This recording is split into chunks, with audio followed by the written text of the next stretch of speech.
100% Esprit Auto, le numéro 1 de la presse masculine et de loisirs aux Antilles-Guyane. Votre magazine Grand Automobile vous est présenté par Truc de Fou, la French Energy.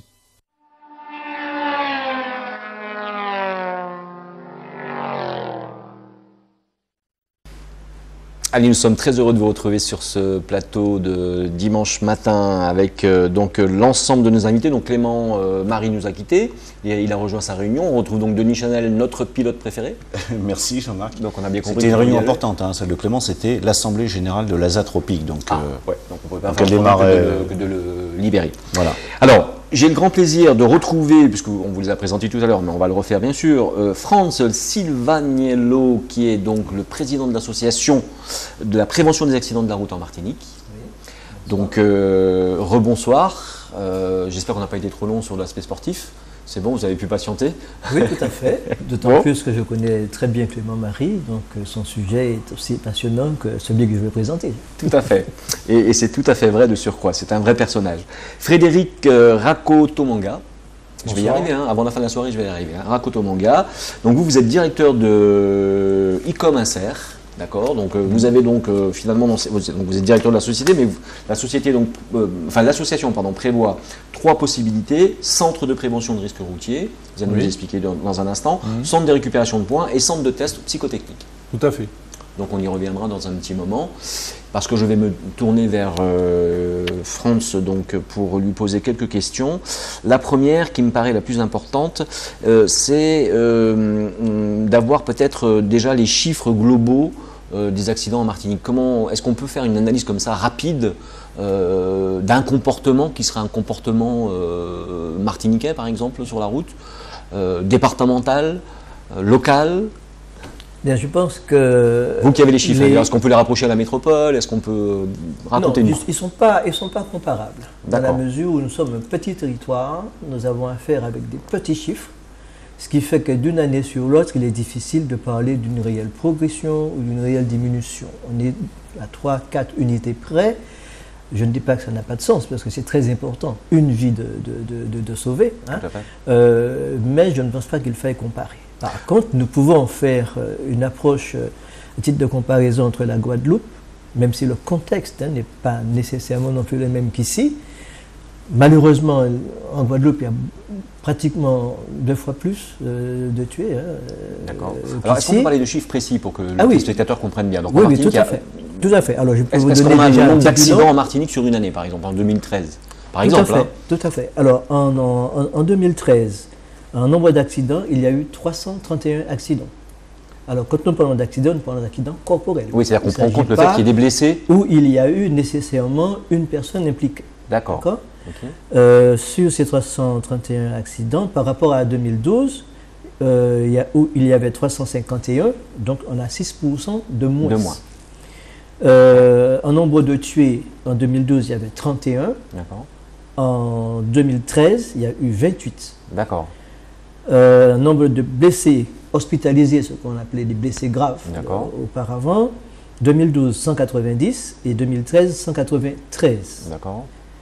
Blessés légers en 2012 294 et en 2013 229. Donc total de victimes en 2012 on avait 495. Et total de victimes en 2013 450. Donc on voit une diminution globale du nombre d'accidents et aussi de victimes. D'accord. Hein? Alors, la question que je voulais vous poser, c'est que, bon, malgré cette baisse qui est évidente, parce que plus de 25, un peu plus de 45 personnes, je crois, c'est ça, hein, ou 40 personnes, ou 45 personnes de décédées en moins, c'est déjà redoutablement intéressant, quoi, d'avoir gagné ces vies-là. Non, pas de décédés, il n'y a eu que 3 décédés de moins. Ah, pardon, excusez-moi, 3 décédés de moins, d'accord, c'est moi qui me trompe. Le nombre de victimes. Les victimes, c'est à la fois les tués, les blessés hospitalisés et les blessés non hospitalisés. D'accord. Victimes graves, c'est les tués et les blessés hospitalisés. D'accord. Donc, les tués, c'est 3 de moins, on est à 28, 3 de moins qu'en 2012. Donc, il y a une baisse significative, mais les chiffres globalement restent stables, finalement. Les chiffres globalement, oui, entre 351 et 331 accidents. D'accord. Donc, sur une vingtaine d'accidents, on a gagné 3 tués. Alors, la question qui découlait de ce que on vient de se dire, c'était de savoir finalement, est-ce qu'on peut savoir quel type d'accident on trouve sur la route? Qu'est-ce qui provoque autant d'accidents? Est-ce qu'on peut les classifier? Tout à fait. Alors, oui, peut-être même avant, dans ces accidents, il y a la voiture, il y a la moto. Est-ce qu'on a une proportion je entre... vais venir un petit peu après pour la moto, mais au moins savoir déjà quel type d'accidentologie on a finalement sur la Martinique, particulièrement. Tout à fait. Alors, puisque j'ai le bilan, hein, je vais simplement... Tout à fait, non, c'est important d'en parler. Le retourner. Des accidents mortels en véhicule léger, en 2013, il y en a eu 12. D'accord. Hein? Donc, en poids lourd, il n'y en a pas eu du tout. À moto, il y a eu 8 tués à moto. À vélo, il n'y en a pas eu du tout. Malheureusement, il y a eu quand même 8 piétons. 8 piétons, d'accord.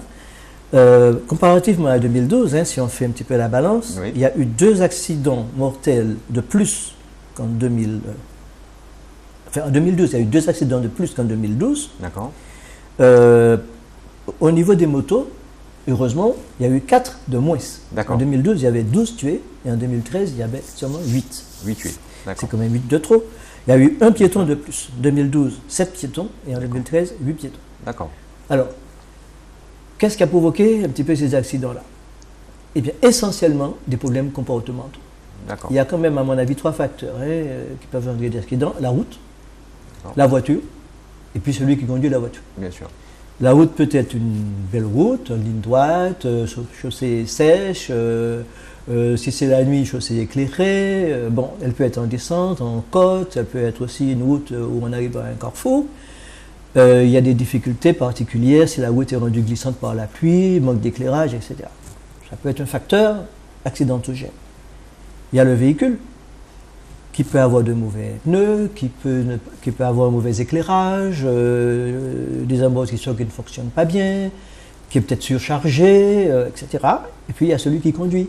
Et celui qui conduit doit adapter sa vitesse, son comportement, en fonction de ces 2 choses-là. Maintenant, ce qu'on observe dans l'analyse des accidents, c'est que 90% des accidents sont dus à des comportements. Alcool, drogue, vitesse. C'est la typologie des accidents. J'ai l'avantage de faire l'analyse. Hein. Oui.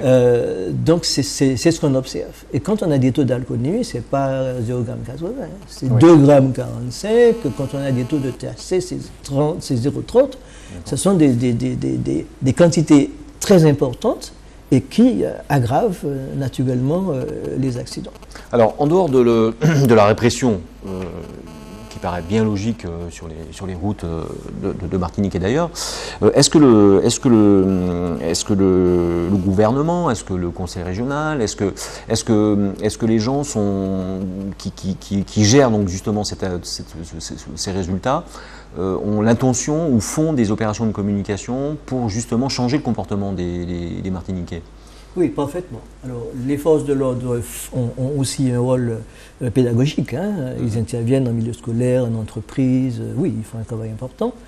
Et notre association, bien entendu, intervient dans ce domaine-là. Je précise que notre association est une association d'IDSR, donc d'intervenants départementaux de la sécurité routière. Donc, nous sommes des spécialistes, en tout premier plan, pour pouvoir mettre en œuvre des actions de sécurité routière. Ces actions-là sont inscrites au PDASR, c'est-à-dire le plan départemental d'action de sécurité routière, qui est dirigé, ces actions sont dirigées par le préfet. Donc, l'association APARAM intervient avec ses membres qui sont des IDSR dans les différents domaines où la sensibilisation peut être portée. Donc, en milieu scolaire, en entreprise, nous intervenons aussi pour les collectivités, au niveau de l'État. Donc voici un petit peu le rôle de l'APARAM et les IDSR qui sont la cheville ouvrière et donc pour les périodes de ces actions sécurité routière. Alors pour les périodes comme maintenant, le carnaval qui démarre par exemple, moi je pensais qu'il y aurait des communications qui fleuriraient peut-être en affichage ou autres médias pour expliquer justement attention, carnaval, alcool, pas de conduite. Oui, alors c'est vrai qu'il y a eu un spot qui est sorti dernièrement, qui a été présenté en préfecture d'une réunion, c'était vendredi dernier.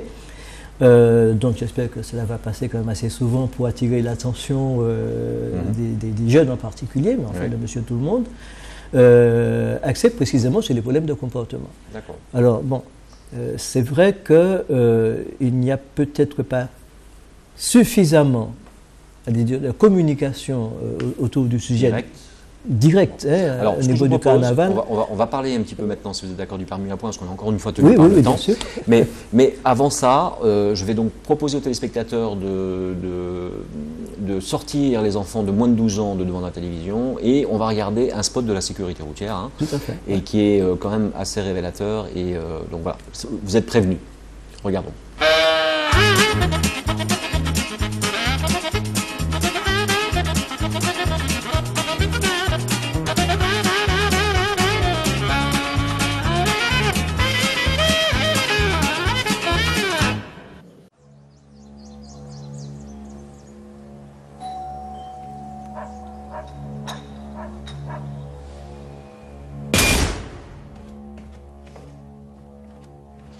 Bon, vous faites quoi là? On est sur le parking et on commence à se faire chier donc... Ah, t'es con hein.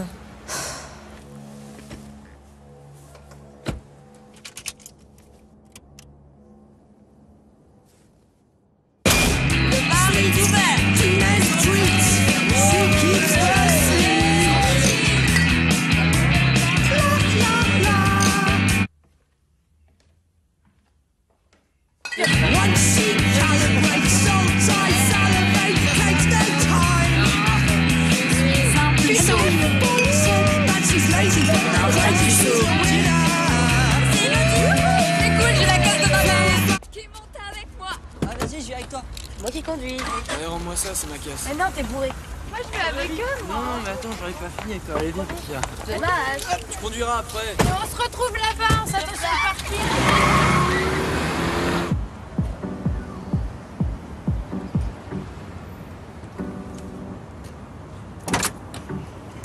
Toujours rien.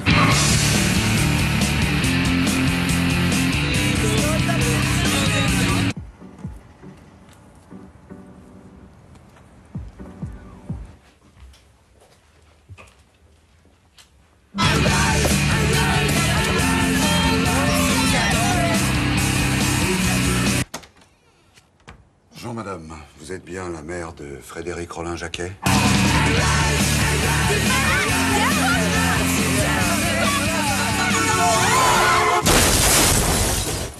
Voilà madame, votre fils a eu un accident de la circulation à 3h30 sur la départementale 22. Et? Il a perdu la vie madame. Ça va vous demander beaucoup de courage, madame, mais je vais vous demander de venir nous accompagner pour reconnaître votre fils.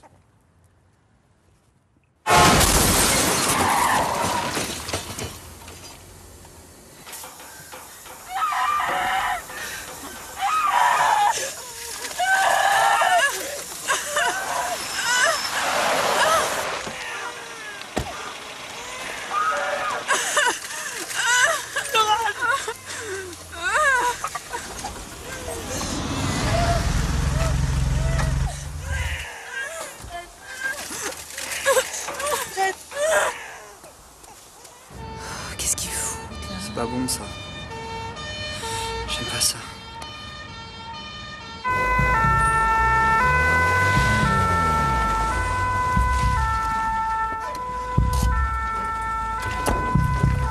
Monsieur, est-ce que vous m'entendez? Serrez-moi la main. Vous étiez combien dans le véhicule? Message du véhicule de premier secours numéro 4. Accident de la circulation confirmé. 2 véhicules de tourisme en collision à force cinétique. Nous demandons ambulance de réanimation du SAMU ainsi que moyen de désinterfération. Une personne inconsciente. Une personne. Vous devez se lever dans l'ambulance. 2 personnes légères avec un enfant qu'on a fait sortir. D'accord. Voilà. Véhicule fortement endommagé. Je pense qu'il va falloir un moyen de désincarcération à ce niveau-là. J'ai une personne a priori Delta Charlie Delta. Madame, j'ai pris ça calmement.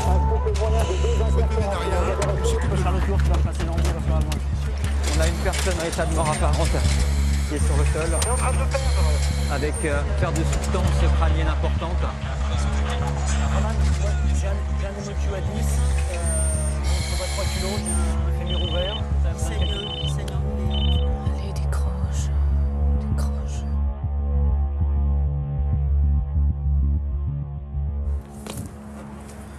Allô?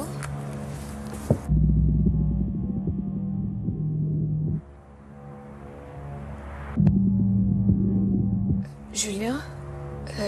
C'est un garçon qui a plein de dessins sur les bras.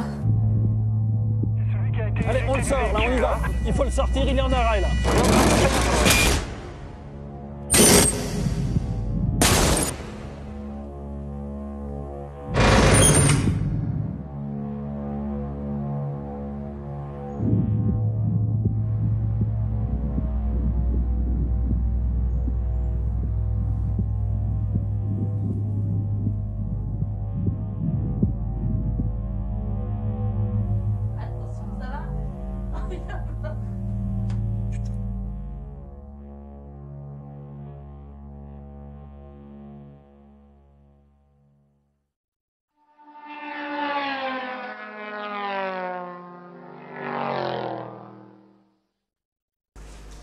Voilà, je vous avais prévenu, les images sont très difficiles, mais elles sont absolument révélatrices de ce qui arrive quand on a un accident de voiture. C'est une évidence totale. Oui, c'est toujours bête de perdre la vie, et c'est encore vraiment plus bête de la perdre un jour de fête, un jour où on s'amuse, on s'éclate entre amis, qu'on soit jeune ou moins jeune d'ailleurs.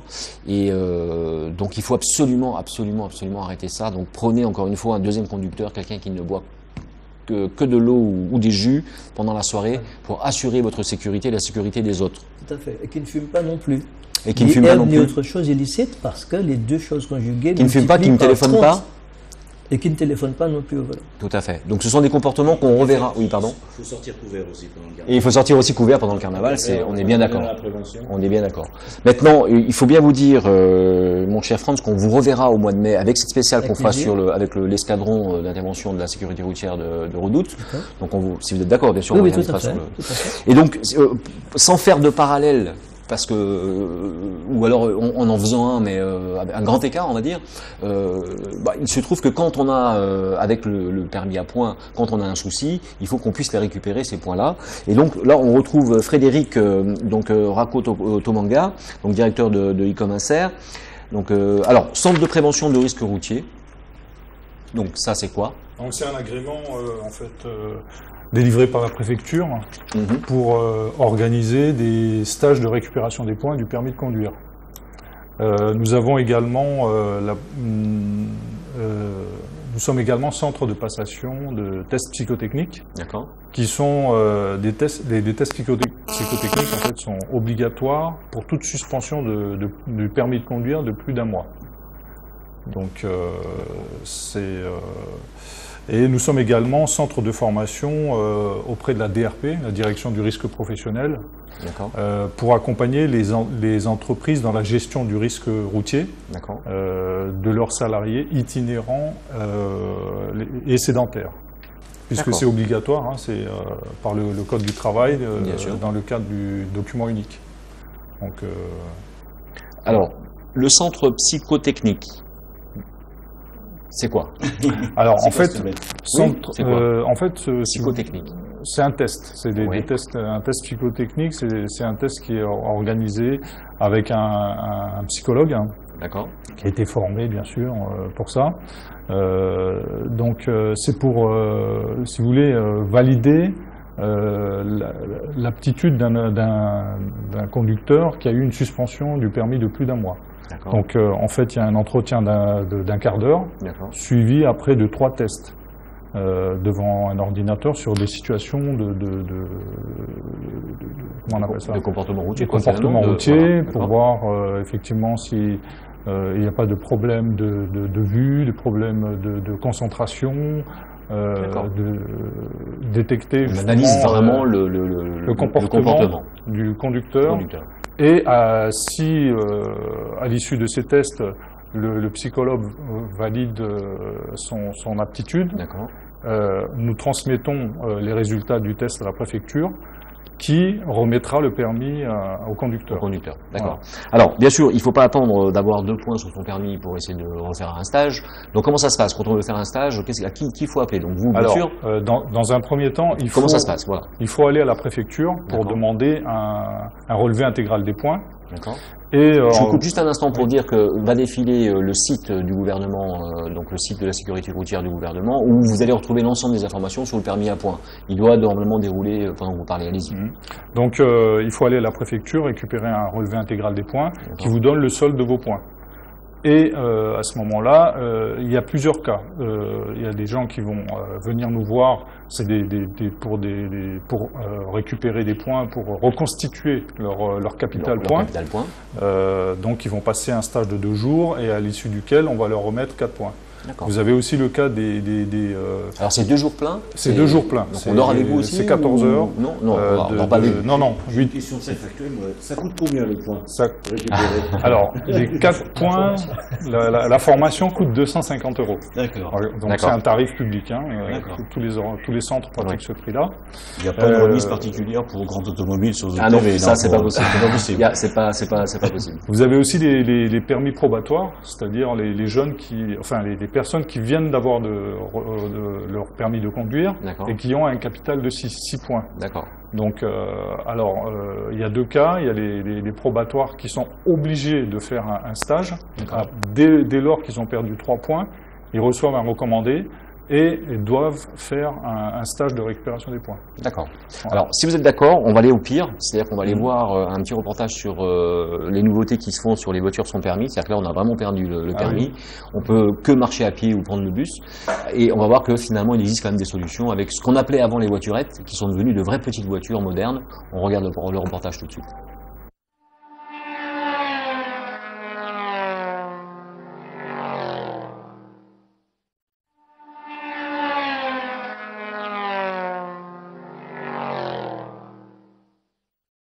« 100% Esprit Auto, le numéro 1 de la presse masculine et de loisirs aux Antilles-Guyane. Votre magazine Grand Automobile vous est présenté par Truc de Fou, la French Energy.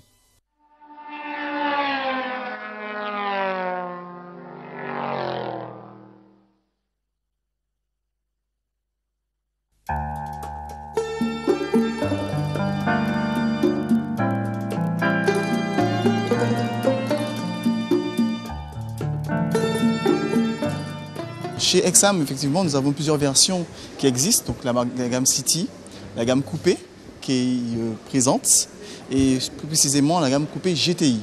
Donc, vous pouvez voir ici en jaune. Donc celle-ci présente vraiment le côté un peu surdimensionné, un petit peu d'un véhicule sans permis, je dirais, avec le côté sportif d'une voiture GTI, dont les sièges baquets, le côté un petit peu en carbone, les rétroviseurs aussi. Et aussi, sans oublier, les jantes qui font toute la différence d'un modèle GTI.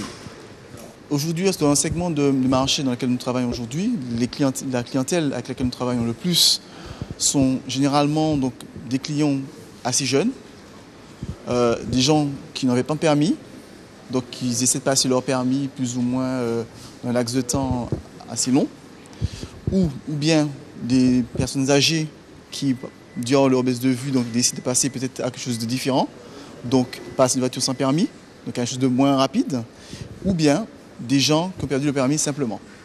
Aujourd'hui, il faut savoir qu'une voiture sans permis, on peut accéder à une voiture sans permis à partir de l'âge de 16 ans, en ayant tout simplement le BSR, le ASR, qui vous permet en fait d'accéder à la conduite, normalement, plus ou moins dit brevet de sécurité routière, d'accord, qui vous permet d'accéder à la voiture sans permis. Donc généralement, ce sont des jeunes dont les parents, au lieu d'acheter un booster ou une motocyclette, préfèrent, pour se rassurer, acheter un véhicule sans permis, qui est vraiment un véhicule, comme vous pouvez le voir. Elle dispose vraiment de tout ce que dispose un véhicule aujourd'hui. Donc d'une clim, d'un siège ceinture de sécurité, avec un système d'ABS, assistance au freinage, qui dispose au niveau de ce véhicule.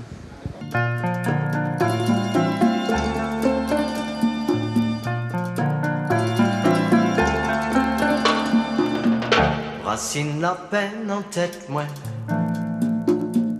Vini, j'y cambout, doit être moi. Enchanté l'amour. J'aime moi, Jacques Serré.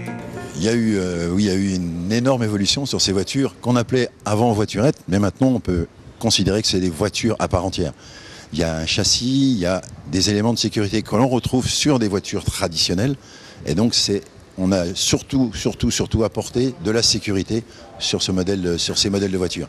C'était nécessaire. Tous les gens pensaient que c'était des voitures, pour ça appelées voiturettes, parce qu'on ne se sentait pas vraiment en sécurité. Maintenant, c'est des voitures qui passent au crash test, comme les autres véhicules, qui bénéficient de l'ABS, comme sur les autres véhicules. Tous les éléments de sécurité que l'on retrouve sur une voiture traditionnelle se retrouvent maintenant dans ce style de voiture. Exam Mégane n'a plus rien à prouver. On est leader incontesté européen en Europe depuis la création, il y a 27 ans, et on passe allègrement tous les tests de sécurité, et notamment le fameux crash test qui est maintenant obligatoire pour ce style de véhicule. Donc le châssis maintenant est relativement plus robuste. On a changé tout ce qui était phénomène tubulaire par du carré.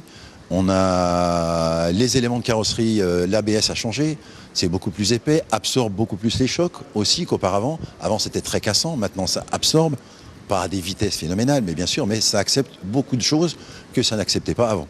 Donc ça, c'était l'élément principal pour lequel Exam a travaillé, pour tout ça uniquement pour de la sécurité avant tout. L'habitacle aussi, on a besoin de rassurer les gens de l'extérieur, mais aussi de l'intérieur, et qui se sentent un petit peu coucounés et chouchoutés. C'est aucune raison que, parce qu'on a une voiture sans permis, de ne pas avoir de climatisation, de ne pas avoir une radio qui fonctionne, de l'insonorisation un peu plus sympathique. Et c'est pour ça, tout ça fait partie d'un travail. La nouvelle gamme Vision, qui date de janvier 2014, en est le cruel exemple, où on arrive à des véhicules vraiment plus qu'aboutis.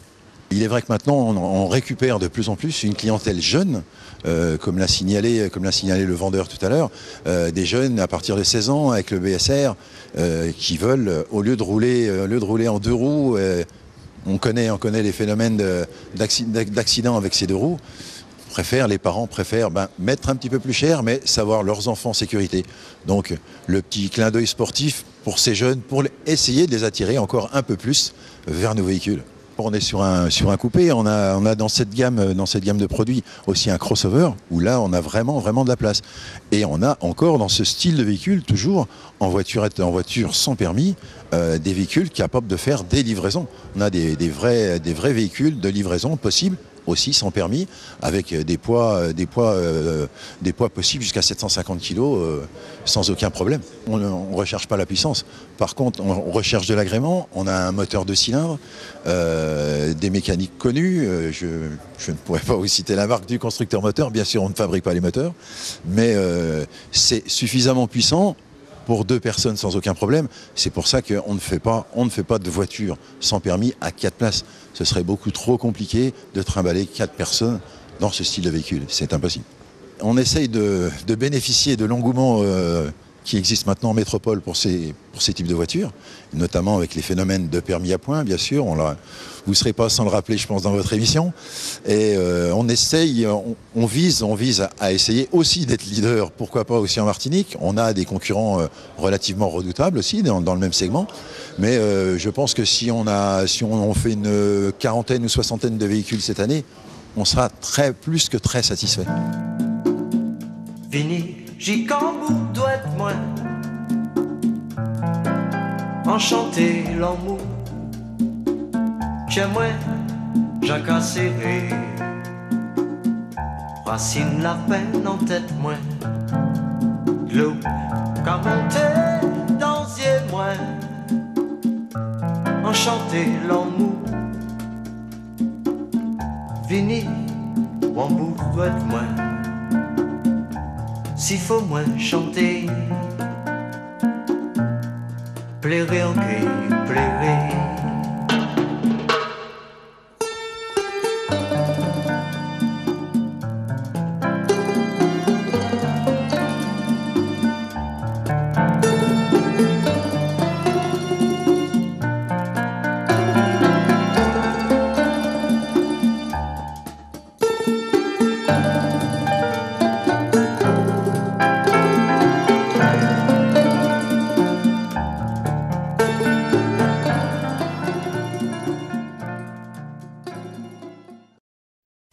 100% Esprit Auto, le numéro 1 de la presse masculine et de loisirs aux Antilles-Guyane. Votre magazine Grand Automobile vous est présenté par Truc de Fou, la French Energy.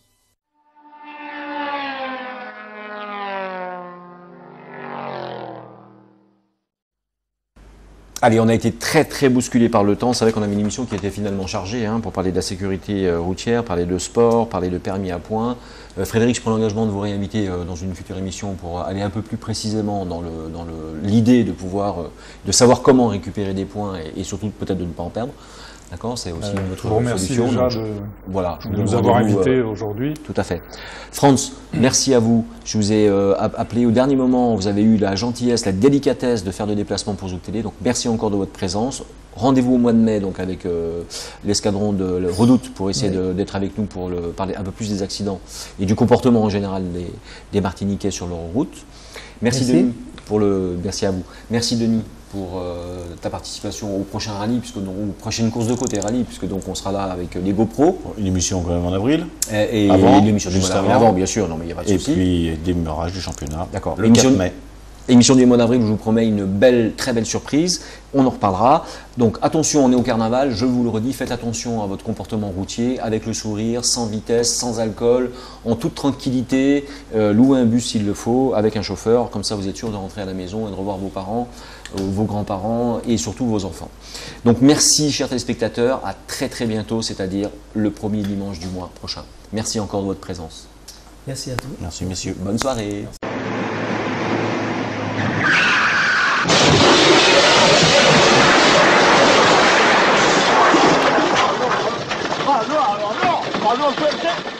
C'est une catastrophe. Regardez-moi ça. Qu'est-ce qu'il y a? Qu'est-ce qu'il y a? Qu'est-ce qu'il y a? Vous oubliez qu'est-ce qu'il y a? Bah maintenant, elle va marcher beaucoup moins bien, forcément. Ben, je vous en prie, ne vous aimez pas, marchez dessus. Oh là là, c'est pas grave. C'est pas grave, vous en avez de bonnes, c'est pas grave. Qu'est-ce que je vais devenir, moi? Eh ben, un piéton, le plus vrai. Hein?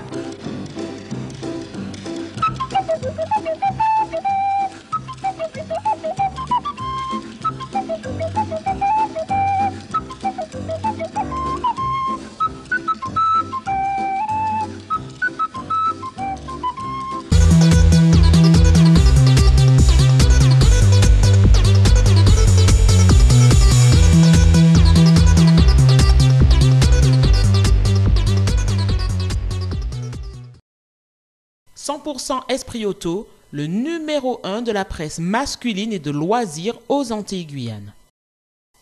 Truc de Fou, la French Energy, vous a présenté votre magazine Grand Automobile.